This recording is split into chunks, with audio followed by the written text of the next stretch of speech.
Closeters, welcome to Closet Momanials YouTube channel bareng sama aku Puitika dan aku Dara dalam series Momiversity.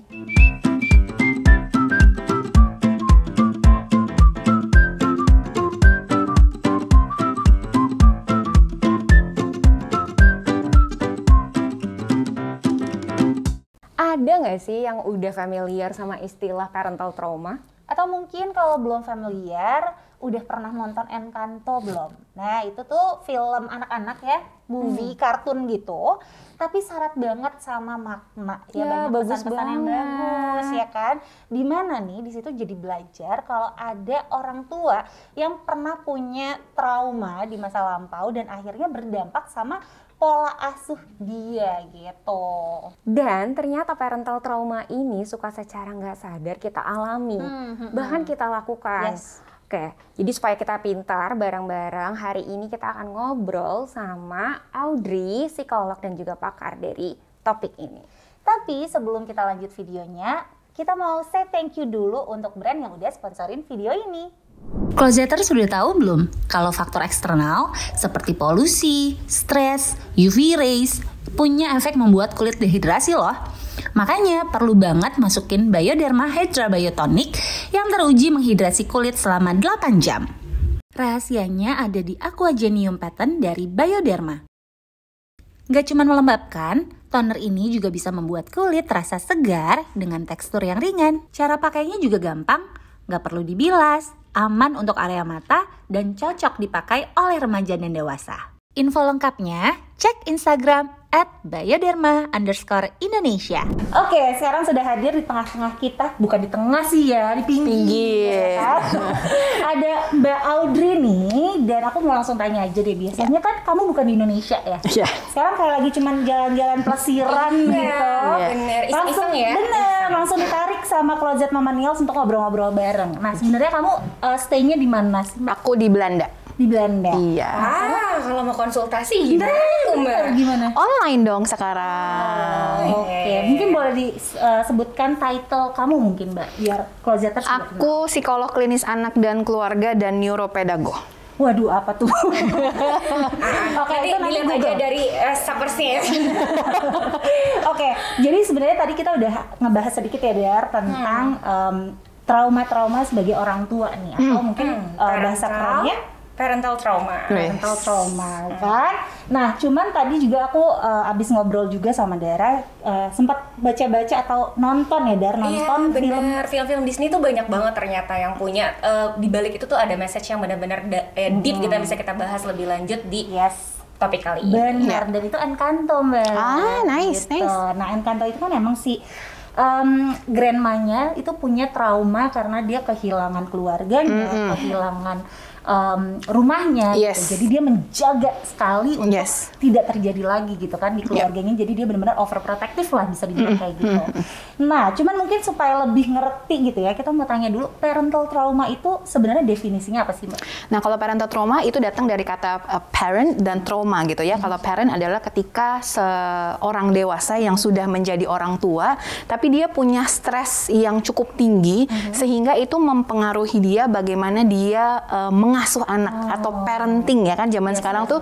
Jadi bagaimana luka-luka aku nih sebagai parents mempengaruhi bagaimana aku merespon ke anak-anak. Padahal misalnya nangisnya biasa, tapi aku kayak aduh nggak kuat karena luka-luka aku sendiri, sehingga aku akhirnya jadi bentak anak. Akhirnya kadang ada yang sampai kekerasan fisik gitu. Itu yang disebut dengan parental trauma. Jadi stres aku, trauma-trauma masa lalu aku yang belum selesai, dan itu sampai terbawa bagaimana aku mengasuh anakku sekarang. Tapi emang bedanya tuh antara parental trauma sama trauma-trauma yang lainnya tuh apa tuh, Mbak? Nah, biasanya dari segi keilmuan kita ada dua nih. Ada yang sebenarnya trauma fisik dan ada yang trauma psikologis. Trauma fisik tuh kayak misalnya ada kecelakaan. Nah, kalau trauma-trauma psikologis itu adalah yang sebenarnya trauma yang mengganggu kondisi psikologis kita atau kondisi mental kita. Kalau anak-anak zaman sekarang bilangnya kena mental gitu kan ya. Nih. Nah, ini tuh ngomongin bagaimana sih apa dinamika kita di luar yang sampai mengganggu kemampuan kita untuk merespon dengan baik. Jadi kayak misalnya kalau dalam fisik tuh ada imun tubuh. Nah ini kayak ada daya imun secara psikologisnya. Nah itu sampai daya imunnya tuh nggak kuat gitu. Nah kalau misalnya kita secara neuroscience bilang adalah ketika suatu kejadian terlalu overwhelming buat nervous system kita untuk memproses, untuk sistem saraf kita untuk memproses itu udah nggak sanggup copingnya. Oh, gitu. Jadi timbullah apa namanya trauma psikologis. Ya. Yes, Bahkan betul. sampai kayak kecelakaan pun bisa ngaruh ke trauma Psikis parental dan mental gitu ya. Bisa. Jadi kayak misalnya contohnya kalau misalnya kecelakaan gitu kan ya, terus kayak misalnya naik mobil gitu kan. Nah, setiap kali kalau misalnya aku belum menyelesaikan trauma aku misalnya dengan naik mobil gitu kan ya, dan setiap kali kalau misalnya nih, Puy ceritanya anakku nih gitu kan ya. Ayo duduknya yang bener ya gitu. Pegangan, harus pakai seat belt. Kamu duduknya nggak boleh goyang gitu. Karena aku punya ketakutan atau trauma aku yang belum terselesaikan sehingga aku jadi lebih protektif nih sama anak gitu. Biasanya kan ada anak-anak sekolah tuh kayak study tour gitu kan. Terus itu jadi panik sendiri Betul, gitu ya. betul. Dia kayak, kamu field trip harus pegangan ya sama ibu gurunya. Kamu nggak boleh kemana-mana gitu. Jadi anaknya dari yang seneng mau field trip gitu ya, jadi kayak, ini kenapa sih kok jadi kayak gini? Dan anaknya kayak, ingat ya, kamu nggak boleh kemana-mana ya, kamu harus pegangan sama Miss, yang nggak boleh lepas dari kumpulan teman-teman yang lainnya gitu. Jadi anak-anaknya kayak musinya fun gitu kan, field trip, tapi jadi yang kayak mempengaruhi dia. nah gitu. Sekarang gini deh, kita sebagai orang tua yang nggak punya trauma aja kadang tuh suka overprotective sama anak. Ditambah lagi kalau punya trauma dan belum selesai sama trauma kita. Betul. Gitu.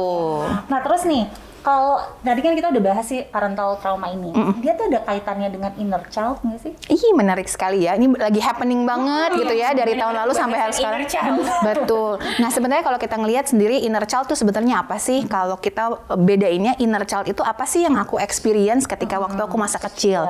Nah, biasanya yang kalau berhubungan dengan trauma kita bilang inner child wounds. Jadi ada luka-luka masa lalu yang belum diselesaikan sehingga jadi mempengaruhi bagaimana aku parent anakku. Contohnya misalnya, aku dulu tuh datang dari keluarga yang semuanya harus rapi, harus kemayu, kamu harus bawa dan jaga nama baik keluarga gitu kan ya. Berat Nah, gitu kan ya, darahnya udah biru mungkin merah. Bawa keluarga kita ke nama yang tidak baik gitu. Iya gitu. Kamu itu sebagai anak mama harus menjaga nama baik keluarga misalnya gitu kan ya. Berat banget ini jadi seorang anak ya. Gitu. Nah, secara bertahun-tahun aku hidup bahwa aku nih harus bawa nama keluarga. Kalau aku nggak baik tuh keluargaku, kakek nenekku itu semua jadi tercoreng namanya misalnya gitu ya.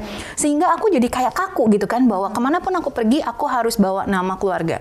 Nah kalau aku hidup dan besar dari bertahun-tahun dengan mindset bahwa aku harus jaga nama keluarga, secara tidak sadar ataupun secara sadar aku mentransfer itu ke anakku. Kamu tahu nggak sih bahwa kamu itu harus duduknya harus cantik, harus presentable, harus selalu kelihatan baik-baik saja, nggak boleh nangis di depan umum gitu kan ya.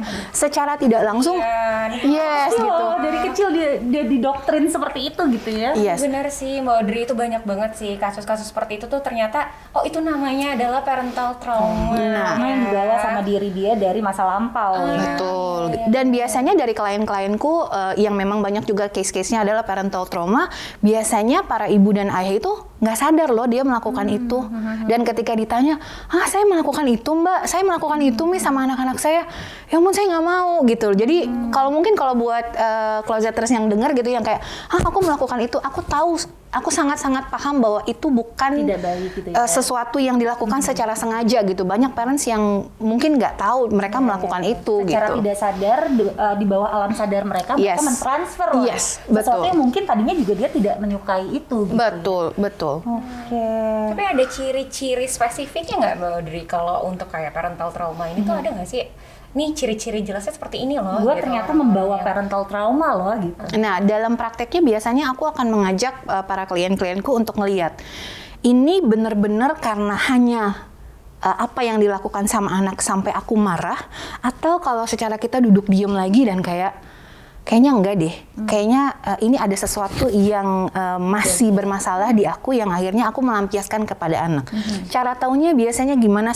Biasanya setelah habis marah, udah tenang, terus kayak ngeliat anak tidur, ya ampun, kenapa tadi aku marah ya sama anakku ya? Gitu kan ya. Jadi yang kayak, ya ampun nih padahal begini, tapi kok aku tadi gini ya, padahal waktu lagi Kayaknya marahnya berlebihan ya. Nah, Kesalahannya kecil loh. betul gitu. Kayak misalnya contohnya anaknya cuma numpahin gelas gitu kan ya. Ini namanya juga anak kecil ya, kemampuan motoriknya juga belum bagus, tapi kayak kamu ya, mama tuh udah bilang ya, kenapa sih bisa gini gitu. Setelah kita pikir-pikir, kayaknya nggak sampai segitunya deh, marahnya nggak perlu sampai segitunya gitu kan ya. Nah itu mungkin perlu dilihat untuk perlu refleksi lagi, ini benar karena kesalahan anak atau sebenarnya karena aku nih yang masih punya luka-luka masa lalu, bahwa mungkin segala sesuatu tuh harus perfect, segala sesuatu tuh harus rapih di rumah, nggak boleh ada cacat dan celak sedikit pun gitu. Nah itu kan tadi kita harus kayak mendivine dulu nih, ini bener gak ya karena kesalahan anak atau emang karena kitanya masih punya luka. Kalau seandainya kita sudah menyadari, oh ini ternyata aku punya luka masa lalu dan terbawa sampai sekarang. Cara pertama paling awal untuk mengatasi itu gimana? Cara pertama adalah cari kondisi-kondisi apa sih yang paling cepat atau paling mudah men-trigger. Contohnya entah marahnya nggak harus selalu marah ya. Kadang-kadang ada juga orang tua yang marah didiemin anaknya. Nggak, ibu lagi marah sama kamu ya. Kamu nggak usah deket-deket dulu sama ibu gitu ya. Jadi belum tentu marahnya tuh harus karena ngomel-ngomel. Aku tuh nggak pernah ngomel-ngomel. Aku tuh kalau ngeliat anak aku nggak suka, aku diemin aja mbak gitu. Sama aja responnya. Karena kebutuhan anak untuk connect ya, untuk terhubung gitu sama orang tuanya gitu. Nah pertama adalah untuk ngeliat kapan sih dalam kondisi-kondisi apa aja sih yang aku tuh lebih mudah snap gitu sama anak-anak gitu. Untuk lihat itu dulu kayak, oh misalnya contohnya biasanya aku akan kasih 3 nih ke klien-klienku. Kurang makan misalnya, kurang istirahat, sama kurang gerak. Kalau ada misalnya kayak lagi kurang tidur ya, kayak misalnya kita kurang tidur juga kan segala sesuatu juga jadi snapping gitu kan. Nah itu dulu di maintain. Nah setelah kalau misalnya memang 3 itu sudah cukup baik. Nah kalau memang masih snap juga dan gampang gitu ya marah sama anak-anak, mungkin boleh coba ke psikolog. Gitu. Intinya sebagai mama Niels nih ya, kita harus banyak merefleksikan diri lah ya. Betul. Oke, jadi nih misalnya kita sudah sadar dampaknya untuk si anak itu seperti apa sih Mbak? Dampaknya bisa berbagai macam, tergantung bagaimana sih perilaku orang tua tersebut dalam konotasinya parental traumanya dia. Contohnya misalnya dia punya luka masa lalu bahwa dia selalu dibanding-bandingkan misalnya, contohnya gitu. Lalu tendensinya apa nih? Tendensinya oh aku harus selalu perfect gitu kan ya. Sehingga bisa jadi dia juga mentransfer atau mewariskan itu kepada anaknya, kamu itu juga harus perfect loh supaya menjaga nama baik saya dan juga menjaga nama baik kamu sendiri gitu kan ya. Atau misalnya contohnya dia harus selalu menang gitu karena dulu selalu dibandingkan misalnya kayak gitu kan ya. Bagaimanapun kamu harus selalu ranking 1 dong. Aku tuh udah bayarin kamu mahal-mahal. Jadi sangat tergantung sekali dari symptoms atau yang kita bilang traumanya dalam bentuk apa sih gitu kan ya. Atau misalnya juga yang orang tuanya dulu misalnya dipukul, lalu tanpa sadar dia juga memukul anaknya. Nah itu dampaknya bisa sangat berbeda sekali tergantung apa yang dilakukan sama orang tuanya juga. Berarti sebenarnya trauma itu biasanya terjadi pada saat memang dari justru masa kecilnya, Mbak? Bisa iya dan bisa enggak. Jadi kalau kita ngomongin tentang trauma itu enggak ada yang single factor atau misalnya kayak zaman sekarang segala sesuatu itu berhubungan dengan inner child wounds gitu kan ya gitu ya. Bisa iya, tapi bisa juga enggak. Jadi kalau kita ngomongin tentang masalah kesehatan mental itu enggak ada yang single factor. Pasti multifaktor. Contohnya kayak apa sih? Misalnya contohnya kita tiga-tiganya nih gitu ya. Kita sama-sama mengalami orang tua yang memukul. Itu kan sangat lumrah sekali ya waktu pada saat itu ya. Tapi sekarang dengan riset-riset yang berkembang kita udah tahu bahwa itu sangat mengganggu perkembangan otak, mengganggu perkembangan psikologis gitu kan ya. Tapi dampaknya walaupun kita sama-sama dipukul, dampaknya bisa sangat berbeda. Tergantung dari apa sih? Tergantung dari intensitasnya, tergantung dari temperamen kita sendiri. Apakah kita tipe-tipe yang punya resiliensi tinggi? Lalu tergantung juga dari faktor lingkungan. Misalnya kalau aku punya misalnya kakek atau nenek yang bisa memberikan aku kasih sayang setelah aku dipukul, atau misalnya ada yang sendiri, atau misalnya yang dipukulnya berterus-terusan gitu kan. Dampaknya bisa beda sekali. Itu juga selain tergantung apa yang dialami waktu masa kecil, tergantung karakternya, lalu tergantung di masa sekarang apa yang dilakukan. Akan beda sekali dampaknya untuk orang tua yang memang melakukan misalnya proses konsultasi psikologis. Dia mulai makin sadar, oh ada perubahan-perubahan, mulai mengikuti perkembangan-perkembangan parenting. Nonton Mama Nia. Oh ya pantesan aja ya kadang-kadang ada nih yang adik kakak satu orang tua dengan pola asuh yang sama tapi ternyata hasilnya tuh beda gitu. Yes, beda banget. Gitu, sangat tergantung juga dari apa sih pilihan-pilihan dia di masa depan gitu kan. Apakah aku memilih untuk, aku mau nih bekerja sama dengan tenaga kesehatan mental, dengan psikiater, dengan psikolog, mau berproses gitu kan.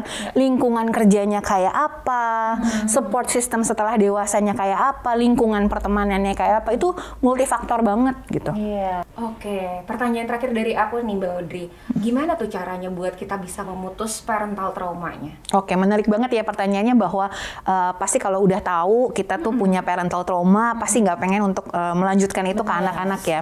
Nah, secara riset parental trauma atau secara garis besar trauma psikologis itu bisa punya berbagai macam cara. Satu adalah bagaimana meningkatkan awareness atau reflective functioning-nya kita, bagaimana kayak melihat, sebenarnya aku begini tuh karena apa sih? Itu satu yang bisa kita lakukan sehari-hari. Yang kedua adalah self-care. Bagaimana punya waktu yang cukup, makan yang cukup, gitu kan ya, istirahat yang cukup. Itu yang bisa dilakukan. Nah, kalau sudah melakukan dua hal itu, dan ternyata juga masih, kayaknya kok sulit ya untuk bagaimana regulasi emosi sama anak ataupun sama lingkungan, itu bisa mencoba ke tenaga profesional. Boleh ke psikiater, boleh ke psikolog gitu kan ya, boleh ke konselor, boleh gitu kan. Secara online boleh. Nah, jadi untuk mulai melihat nih, kondisi-kondisi apa aja sih yang bikin aku snap lebih cepat gitu kan. Apa aja sih yang bisa cocok buat gayanya aku. Dan biasa treatmentnya itu dibikin secara spesifik untuk orang tersebut. Jadi untuk parent tersebut, untuk ibu tersebut gitu ya. Kondisinya apa sih, terus kondisi-kondisi pada anak yang apa yang bikin aku jadi lebih mudah marah. Untuk ibu A, mungkin anaknya ketika tantrum. Mungkin ibu B kalau misalnya ketika nilai sekolahnya nggak bagus. Mungkin ibu C kalau misalnya anaknya, aduh nih anak tuh nggak bisa diem banget deh. Nah, itu beda yang kita bilang namanya triggernya apa, respon orang tuanya apa. Itu secara psikologis treatment plan-nya atau cara-cara penanganannya itu sangat individual sekali.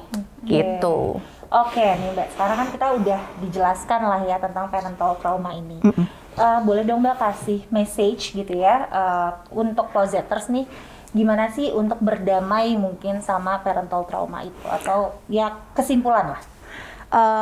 Pertama mungkin terima dulu bahwa ada kemungkinan nih, bukan langsung mendiagnosa atau memberikan cap pada diri sendiri, tapi terbuka untuk mungkin nggak ya aku tuh punya luka-luka masa lalu yang aku belum selesai. Sehingga kalau sudah ada mulai keterbukaan untuk boleh membuka diri bahwa kayaknya mungkin aku ada punya luka, itu akan membangun step-step berikutnya jadi lebih smooth gitu, lebih enak gitu, kayak oh ya mungkin nggak ya aku marah tuh karena ada sesuatu yang dalam diri aku yang belum selesai. Mungkin nggak ya kalau misalnya aku lebih mudah lelah, lebih mudah emosi gitu kan ya, lebih mudah tersulut emosinya, apakah karena luka-luka masa lalu. Jadi pertamanya mungkin stepnya adalah untuk terbuka dulu nih gitu, untuk lihat ada nggak ya gitu, dan kalau misalnya ada, dan accept untuk mulai melakukan hal-hal yang perlu dilakukan gitu. Oke, thank you banget ya Mbak Audrey ya. Terima kasih. Kita di sini seru banget, dan jadinya kalau nggak di stop nih akan semakin banyak pertanyaan. Lanjut ya. Tapi durasinya jadi bisa panjang banget ya Mbak ya. Oke, thank you banget sekali lagi. Terima kasih Closeters. Itu dia obrolan kita hari ini bareng sama Mbak Audrey. Semoga bisa membantu moms ya semuanya. Dan thank you banget buat Closeters yang semuanya sudah nonton. Kalau ada input untuk next episode-nya silahkan komen ya di bawah sini. Closet juga punya ada YouTube channel, ada Closet Beauty, Closet Fashion, Closet Hijab World, Closet Add to Cart, Closet Step Out, dan Closet Man. Kamu juga bisa jadi member premium Closet Indonesia dan dapatkan berbagai benefit, mulai dari diskon juga giveaway di tiap minggunya. Yes, nggak cuma itu, tapi kamu juga bisa berkesempatan dapetin produk-produk yang mungkin ada di wishlist kamu melalui arisan virtual. Terus kamu juga akan jadi orang yang pertama tahu info-info event, plus bisa datang ke eksklusif eventnya. Jadi tunggu apa lagi? Langsung aja download Closet Indonesia app sekarang juga. Dan follow @Closet ID. See you on the next video. Bye-bye.